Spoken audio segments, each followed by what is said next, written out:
agencies. We offer targeted advertising solutions that drive results. Amplify your message. Reach the heart of the Bronx and beyond.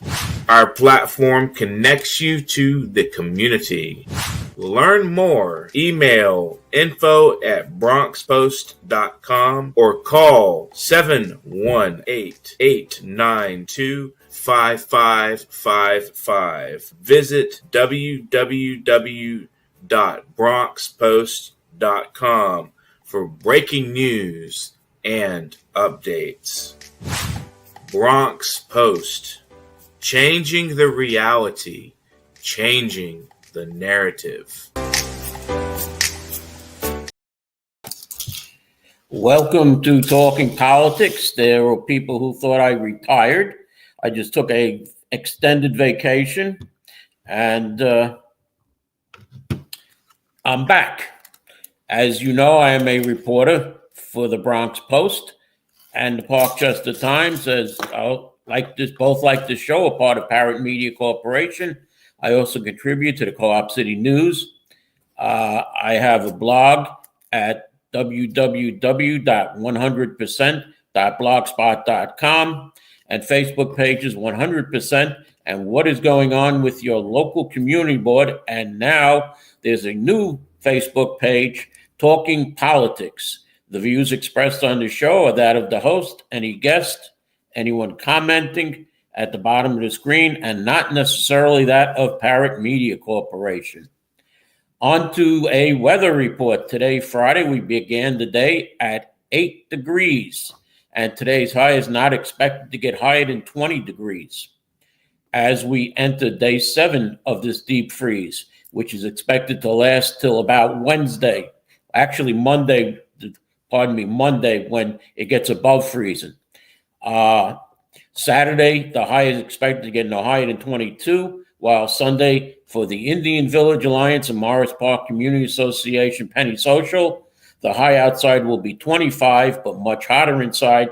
St. Clair of Assasi Lower Church, located at 1027 Rhinelander Avenue, between Hone and Paulding Avenue, the side entrance, and the doors open up at 2:30 p.m. for the Penny Social.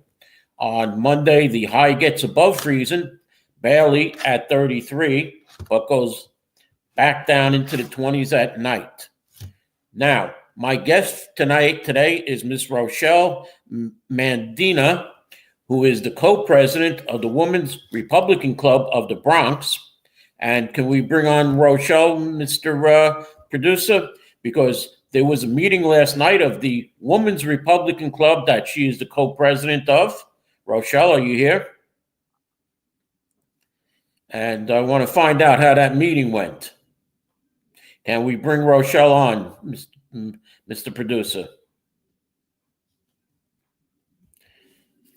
There's also, we're going to be discussing the Bronx Times article, which said that one of the three ladies, or two other ladies that Miss Mandina was here with at Jacoby Hospital, gave the middle finger to public advocate Jumaane Williams, which all three ladies say no one gave him anything. And I even have a picture of Miss Mandina pointing the second finger to Jumaane Williams, which obviously someone has mistaken for the middle finger. Because, and I'll read from the Bronx Times right now, since my guest is in the back room hiding or being hidden. Despite the long applause and enthusiasm surrounding Mandini's announcement, a few hecklers expressed their disappointment after press questions were addressed. And I had a question to the mayor about having additional buildings, since Dr. Katz, who is the head of the Health and Hospitals Corporation, said, we have land and we can build on it. We can put a parking garage and we have plenty of land to build housing. So my question was, is there going to be a second or a third building built like was planned, we heard in the beginning? And the answer was from Dr. Katz, well, we have a mayor who wants housing and we have the land. But to continue with what the Bronx Times says, as the event ended, a woman standing off to the side said loudly that neighborhood property values would go down because of Just Home. What about us? We worked our asses off to buy our homes. Public advocate Jumaane Williams, approached a group of 3 women, but one called Williams a liar and flipped the middle finger as the group left. Now, as I said, you can see the picture here that the second finger is being pointed at Jumaane Williams. So I guess when you leave or you turn around, people will think it's the middle finger. And we have a Facebook posting by neighborhood wannabe Diana Finch to Irene Estrada, who ran for mayor in the last election on the Conservative Party line. And as long as those opposed to Just Home continue to act like this article documents, giving Jumaane Williams the finger because they don't like what he says, you are going to have a real challenge in your fight. Now, I wonder if it was Miss Finch who said to the Bronx Times reporter, "Oh, look, she's pointing the middle finger at Jumaane Williams." Now, I've asked all 3 women, and if we can bring Rochelle on, there's no finger, Kevin. There's no finger there's no photo with the middle finger. It's this way, Kevin. If you turn your hand, there we go, Rochelle. How are you? How are you? Obviously, I'm talking about the Bronx Times article first. Okay. And I'm showing that, when you point your second finger and you turn, it looks like your middle finger almost, as you can see here by my demonstration. Right.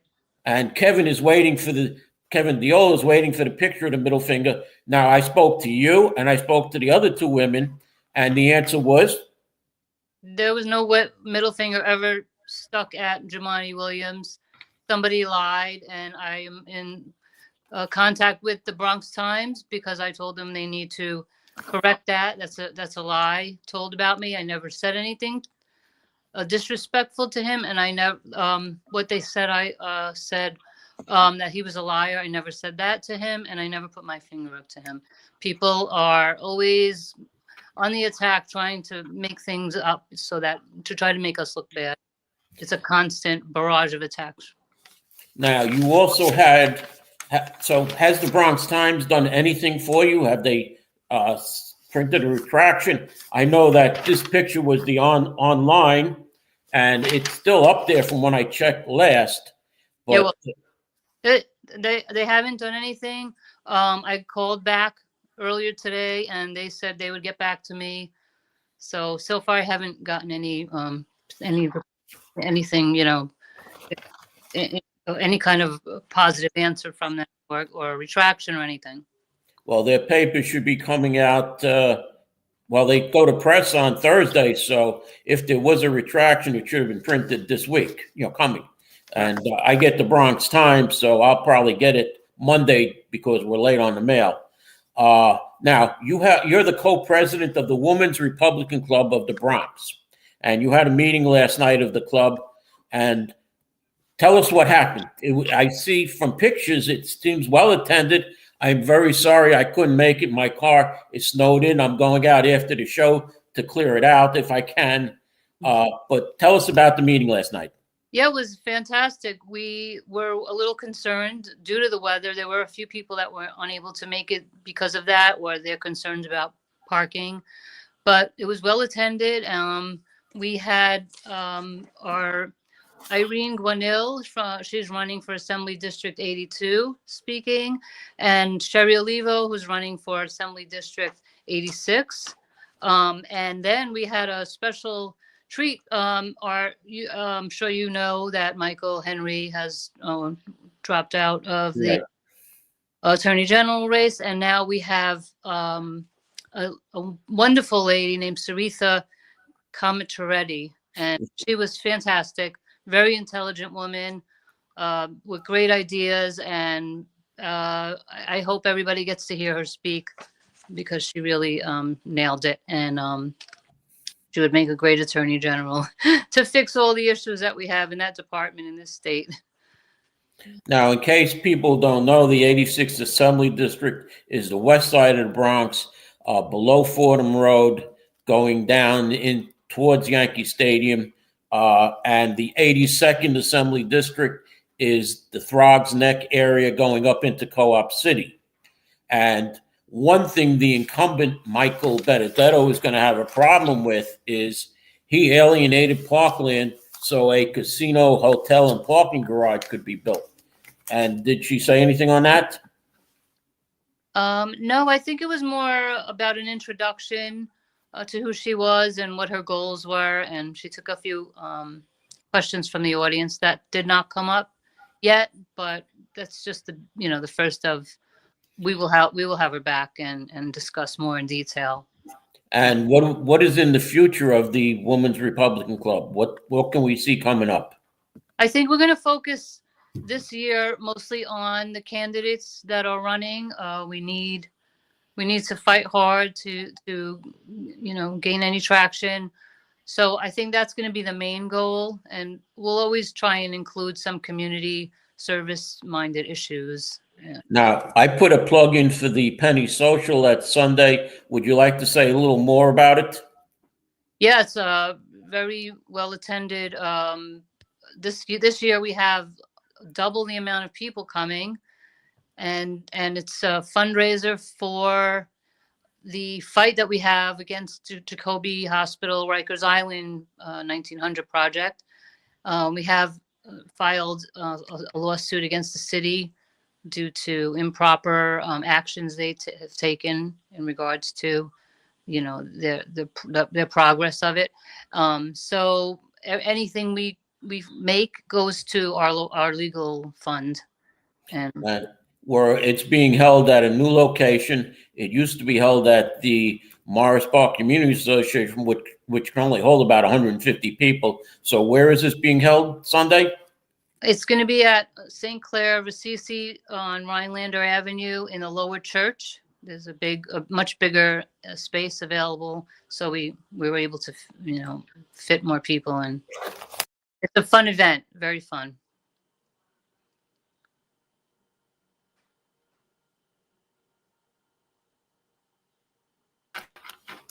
Okay. Well, I'm about ready to go to my commercial break here. I want to thank Rochelle for coming on. I hope I know you had a big disappointment this past year with Councilwoman Christy Marmorato, who lost the election in November. That was probably due to the two big Democrats that were running.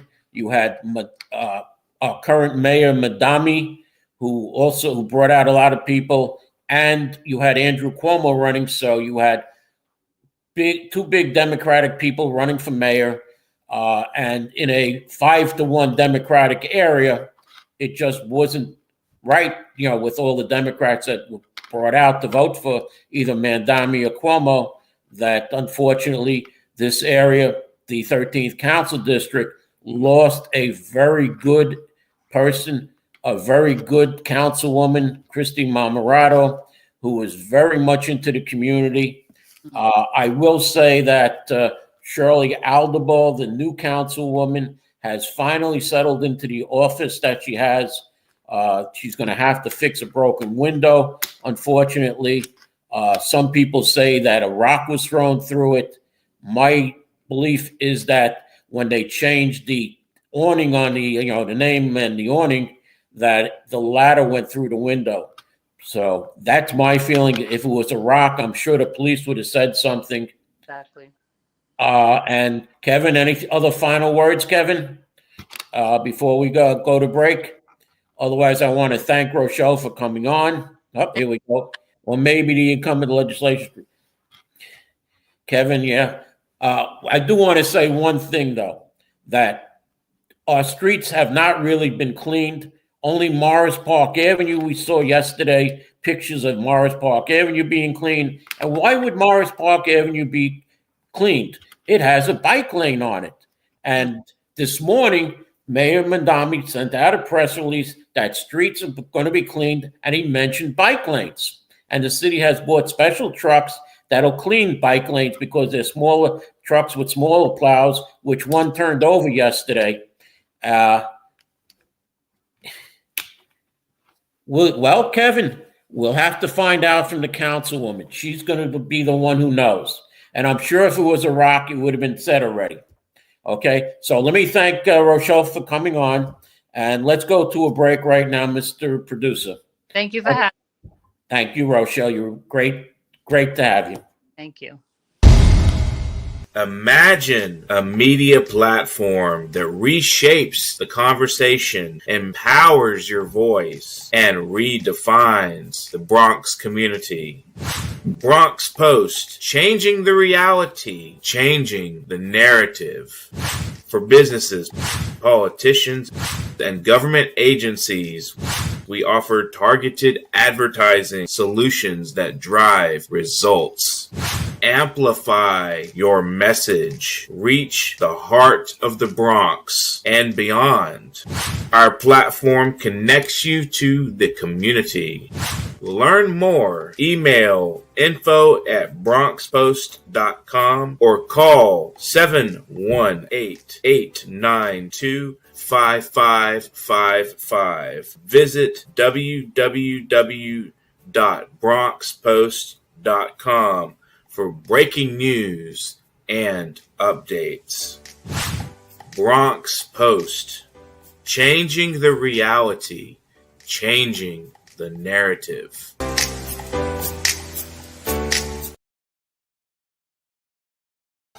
Welcome back to Talking Politics. If you saw our promo, Anthony Rivieccio is in the promo. He will be joining me at the end of the month as a co-host. He may come on occasionally as a guest, but that is our new promo for the show, and we're going to be rolling it out as you see. And Anthony will be coming on the show towards the end of February. Now, let's get to the news. Middle East. The USS Abraham Lincoln Carrier Strike Group has made it to the Indian Ocean, according to CNN. That places the ships closer to Iran, which President Trump has threatened with attacks for repeatedly killing thousands of protesters, though they're not necessarily in a final position for any potential operation. On the flip side, Houthi rebels in Yemen and a parliamentary group in Iraq, both supported by Iran, indicated they could stage new attacks if the U.S. strikes Iran. As far as the Gaza Strip, Hamas is pushing to fold its 10,000-person strong police force into the planned Palestinian government of Gaza, the demand which Israel will likely strongly oppose. It comes as the militant group considers whether to give up its weapons, a requirement for Israeli troops to further withdraw from the territory under the U.S. brokered peace talk. Now, the heat is on President Trump's aggressive immigration and deportation strategy, and it is putting Empire State Democrats on the hot seat. In Washington, Senate Minority Leader Chuck Schumer vowed Saturday that his caucus, this past Saturday, that his caucus will not provide votes to advance Homeland Security funding following the shooting deaths of Alex Preety by federal enforcement in Minnesota. It appears, though, that the U.S. Senate has worked out a deal with the president, and because the Congress won't meet until Monday, there'll be a 2-day shutdown unless Congress doesn't approve this. There's been a deal worked out between Schumer and the Republicans and the president to not shut down the government and to have the additional funding for Homeland Security for a little while. And this little patch will last till September. Then September comes, they'll be fighting again. In Albany, Democratic state lawmakers are plowing ahead with measures meant to put guardrails around agencies like the Immigration and Customs Enforcement, defying Trump's pledge to yank federal funding from states and cities that have sanctuary policies in place. Across New York, grassroots advocates are pressuring Democrats to take a bolder stance following the killing or risk electoral consequences. President Trump has sent border czar Tom Homan to take control of the Minnesota ICE situation. Now, as far as other news in Michigan rather, as far as news in Michigan, Republican Perry Johnson is launching another bid for governor of Michigan, and he's jumping in with a splash. Detroit News, Noah Finley reports that the businessman and former presidential contender plans to invest $9 million of his fortune over the next 2 months, including ads during the Super Bowl, with messaging focused on ending the state income tax and improving government efficiency, something we need here in New York. Now that current Michigan Governor Tim Walz has said he is not running for re-election, Democratic U.S. Senator Amy Klobuchar has yesterday announced that she is now running to be the Democratic candidate for governor of Michigan.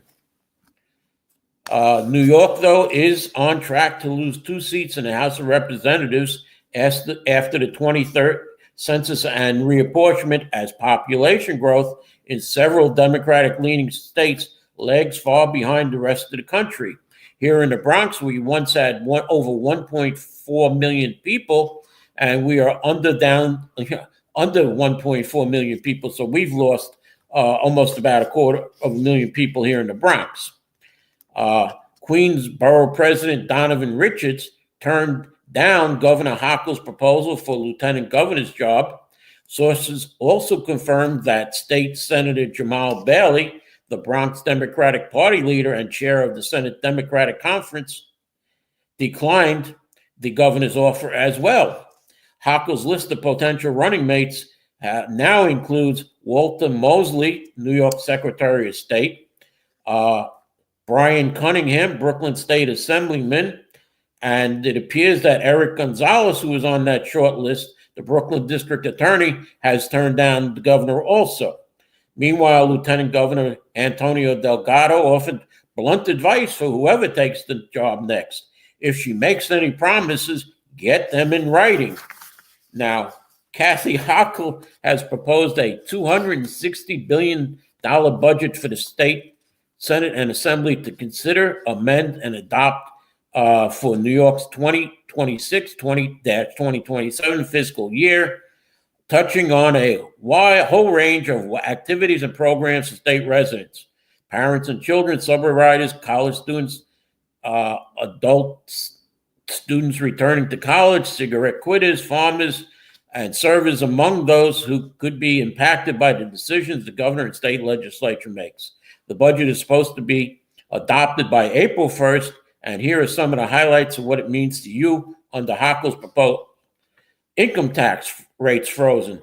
Hochul refrained from suggesting any changes in the state income tax rates despite pressure from progressive Democrats like New York City Mayor Zohan Madami. No tax on tips. If you're a server, bartender, cab driver, or other service worker, there will be no taxes on tips up to $25,000 in tips per year under the governor's proposal. More help for childcare pre-kindergarten.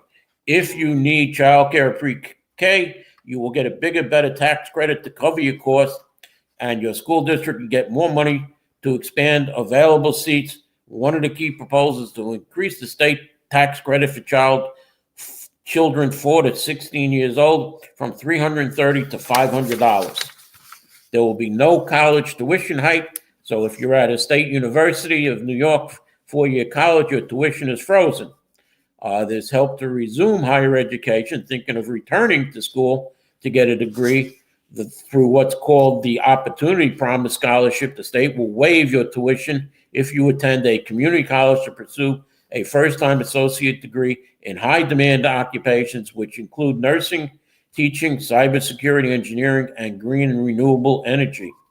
Tariff help for certain farmers. If you're a livestock or dairy farmer and took a fiscal hit from the tariffs, you might get up to $3,000 in direct tariff and aid payments.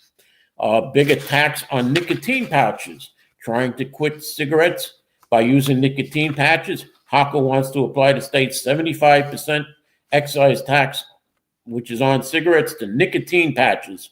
This could mean $5 more on design, and you could see $375 add-on excise tax. More cops and barriers in the subways. Hochul said she would commit an additional $77 million to increase police presence on subways and platforms and trains by temporarily surging police patrol levels. The governor says the initiative helped push subway crime levels down low last year to the lowest levels in more than a decade. That's great. Everybody knows that. You put more cops out there, your crime will go down. Meanwhile, the state would continue to add platform barriers at stations. The barriers reduce the chance of someone falling or getting shoved onto the tracks. They've already installed 115 since 2024 and plan to add 85 more this year. Lastly, rent freeze for seniors in rent control. Seniors who live in rent-controlled apartments in the villages of Hempstead, Great Neck Plaza, City of Glen Cove, and Town of Hempstead, the 4 Nassau County municipalities that participate in low-income and senior program will see their rents frozen for the year. Gee, that's in her Republican opponent, Blakeman's Nassau County. Blakeman is the county leader in Nassau County. So, that's very coincidental of Governor Hochul. City Bike, by the way, for Kevin Diola, City Bike is raising its prices this month for the 5th year in a row, citing the continued expansion of the bike sharing program and the impact of recent tariffs. One would think if they're expanding the bike sharing program, the prices should be going down, right, Kevin? Any comment on that, Kevin? Mayor Zohan Madani said he will ask the state legislature to extend mayoral control of New York City public schools, reversing a campaign promise, the Daily News reported. Boy, while he was running for mayor, he says, I don't want mayoral control. We want to give it back to the schools. Now he wants it back. Governor Hochul also backs mayoral control. She is calling for a 4-year extension of mayoral control of New York City public schools. The move will serve as a boost to Mandami's efforts to retain control of the nation's largest school system, a reversal of his previous pledge, as I said.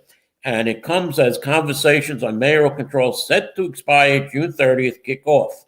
State lawmakers remain divided on the time frame and potential tweaks, but they previously told Playbook they anticipate less friction in this year's negotiations compared to past cycles, given Mandami's strong relationship in Albany. However, there is talk of only a 2-year extension.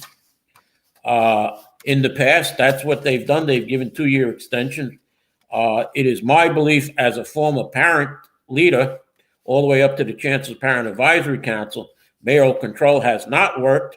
The increases in student performance would have come, if not better, as the years went on.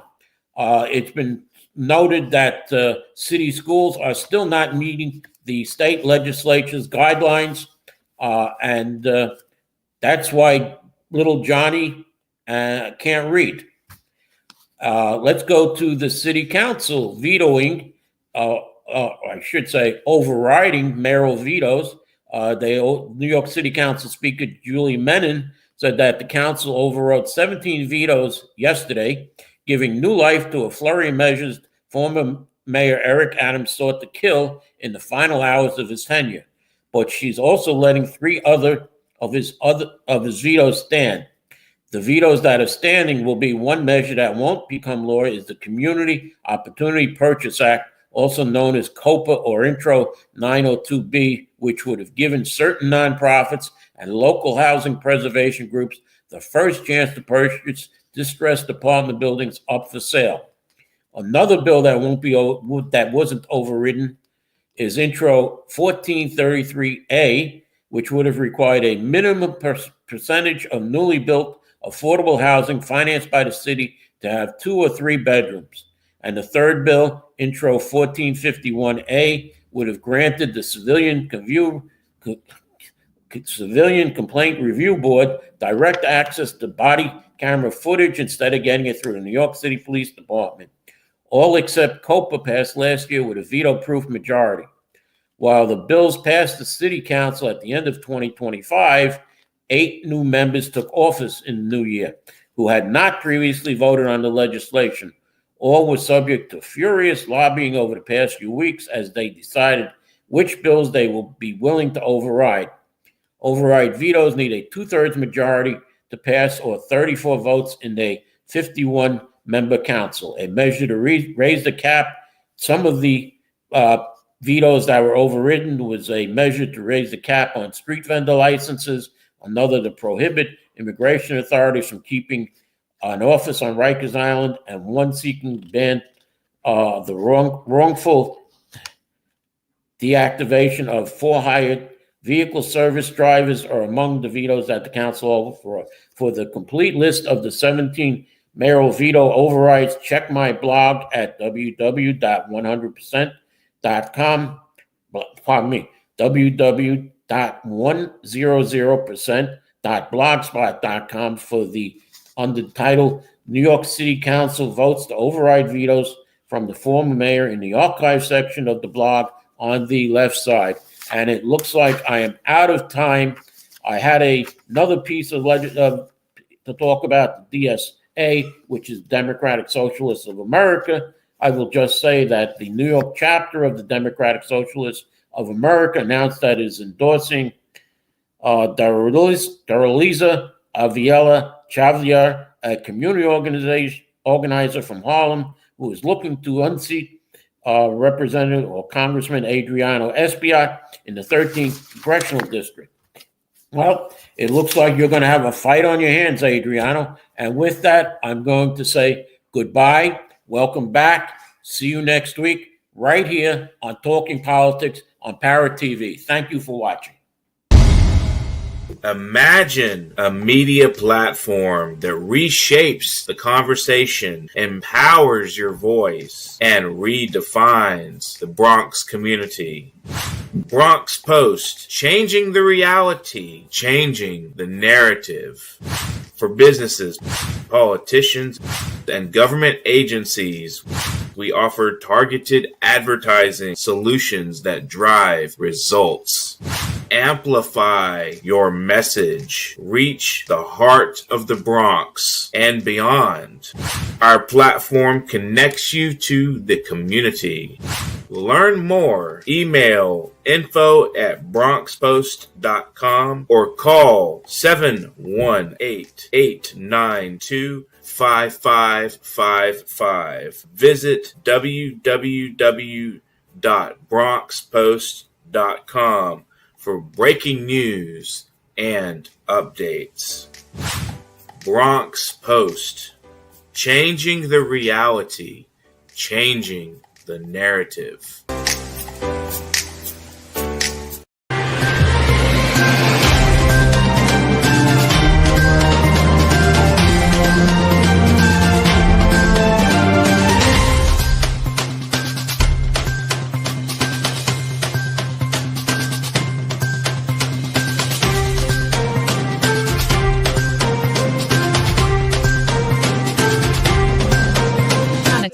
Keep watching The Politics every Friday, 12 p.m. Eastern Time on New York Parrot TV, the voice for humanity.